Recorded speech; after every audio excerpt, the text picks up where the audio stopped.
Le jour de l'annonce de mon cancer, une connaissance qui m'a dit le moral c'est 90% de la guérison, mais j'avais pas du tout le moral ce jour-là, donc je me suis dit mais mon Dieu, mais comment est-ce que je vais guérir?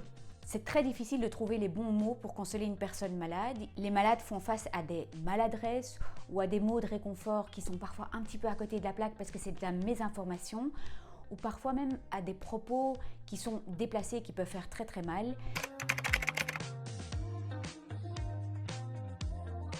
Tous les il faut, tu devrais, tu dois. Donc par exemple, il faut tourner la page quand la personne est en rémission, tu devrais sortir, tu devrais bouger, tu devrais voir un psy. Donc on évite les injonctions, on évite les comparaisons, donc parler du cancer, d'une connaissance. On évite aussi de minimiser, donc par exemple de dire « Ah, tu n'as pas eu de chimio, donc c'est un petit cancer » ou « Ah, c'est un cancer du sein, ça aurait pu être pire ».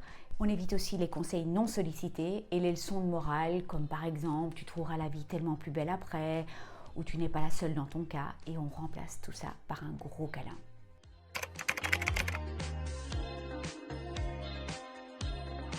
Quand on ne sait pas quoi dire soi-même et pour éviter toute maladresse, en fait, quand on fait parler l'autre, on ne se trompe jamais. Donc simplement dire comment tu te sens, comment ça a été ta première chimio, comment a été ton opération, ou aussi demander est-ce que tu as besoin de quelque chose de précis, qu'est-ce que je peux faire pour toi. Là, on ne se trompe jamais.